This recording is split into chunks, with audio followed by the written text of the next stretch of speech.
In my past life, I personally sent my gangster father to the execution ground, shouting about so-called justice. He didn't curse me once before he died instead. He looked at me with relief in his eyes. It wasn't until the gunshot rang out that I finally understood. That whole justice speech was just a pawn in the hands of the powerful. Regret and guilt tightened around my heart like red-hot iron chains. When I opened my eyes again, I was back right before Dad was about to lead a gang fight. Carter, wake up and get back to school right now. It's gonna get messy here. You'll get blood all over you if the fight breaks out. Dad dropped those words, then turned and yelled at the tough guys in the room. What the hell are you all waiting for? Rooster, where's the knife? The one we just sharpened. Rooster was Dad's nickname. He was Dad's most loyal right-hand man in my past life. He got his hand tendons cut in this very fight, and became a complete cripple. Brothers, that little bastard Jake Joe is shitting on our heads. He stole our goods, smashed our cars, and now he wants to take our territory. Can we stand for this? Hell no, kick his ass. The roar shook the whole room. Dad looked at his bloodthirsty brothers and the confusion in his eyes vanished instantly, replaced by a ruthlessness etched into his bones since God let me live again. The tragedies of my past life will never happen again. Just as Dad tightened his grip on the knife handle and was about to lead the charge, I reached out and grabbed his wrist tightly. What's up, son? Is your allowance not enough? Go ask Uncle Joe for it. We're in a hurry. Dad threw the knife on the ground. Rooster, Frank, and the other dozen brothers were all stunned. Everyone knew the Yun family eldest son was just a bookish goody two-shoes, who couldn't even watch a chicken get killed. But today he dared to stop old man Yun from fighting. What the hell are you talking about? That bastard Jake Joe is bullying us right to our faces. If I don't cut him down, how am I going to show my face in Linne City? Let go and get back to your college right now. This dirty work isn't your business. I said put the knife down, do you understand me? You little brat, I'm your father. How dare you order me around, Rooster? Take the young master back to school. Nephew, I'm not trying to be rude, but this isn't a scene you should see. Just go. Rooster was about to step forward, when the aura suddenly exploding from me pinned him to the spot. He couldn't move an inch. Get out, just one word, cold as if it came from an ice cellar. All the tough guys in the room were stunned. Carter, have you lost your mind? Who do you think I'm fighting so hard for today? I'm just trying to make more money so you can buy a house and get married later. Get out of my way. Dad froze for a second, and finally shook off my hand, but the next second I stepped forward. As fast as a shadow, no one saw it coming. My right hand had already grabbed Dad's wrist holding the knife. My fingertips dug hard into his palm. The heavy steel knife clattered to the concrete floor. The harsh echo filled the whole room and there was dead silence. Everyone stared at me like I was a monster. That weak bookish Yun family kid had just disarmed the Linhai tiger Yun Potian barehanded. You little bastard, you've gone too far, Dad. If you step out that door, you'll end up in jail for the rest of your life. I won't stop you.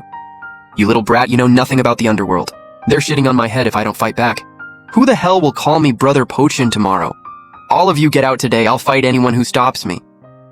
Dad said as he bent down to pick up the knife. I spoke coldly. At the intersection 2 streets away, there's a white van parked. License plate ends with 8. Captain Cheng from the criminal investigation team is sitting inside with a freshly issued arrest warrant. Once you get blood on that knife, congratulations, you'll get at least 20 years. Maybe even a bullet to the head if you don't believe me. Send one of our new guys to check right now. See if that van is there. See if the people inside are drinking tea waiting to arrest us. Rooster immediately winked at a guy by the door who took off running. 5 minutes later, the guy stumbled back pale as a ghost, like he'd seen a ghost. There really are cops at the intersection. I recognize that car. It's the city bureau's undercover car. There's 2 more cop cars parked outside Joe restaurant. Looks like they're securing the scene. Dad's face turned from red to white, then from white to green, and his back was instantly soaked with cold sweat. That Jake Joe is so sneaky. This isn't sneaky. This is dimensionality reduction strike, Dad, trust me. It's the year 2000. The millennium was half a year ago. Your old ways are long outdated.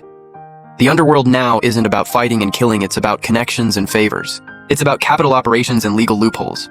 Why does Jake Joe dare to take your territory? Because he uses his brain. You use a knife because he knows how to use others. You just end up throwing yourself in jail. Then what do? He's shitting on our faces. Am I supposed to just be a coward? I can swallow this anger.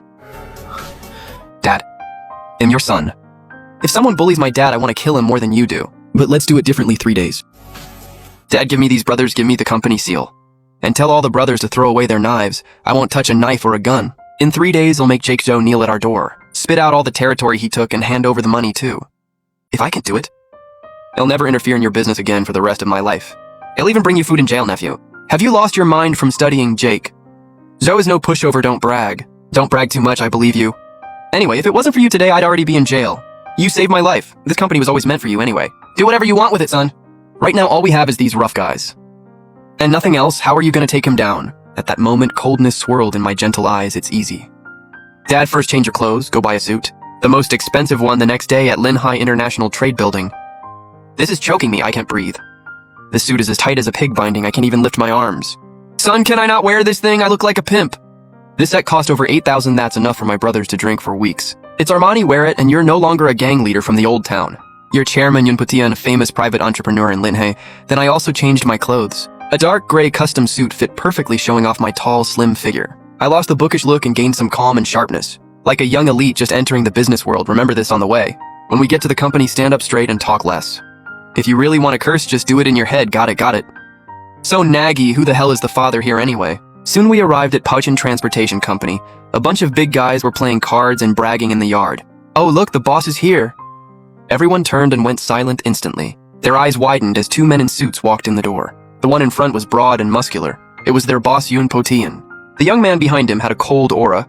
It was their young master Carter.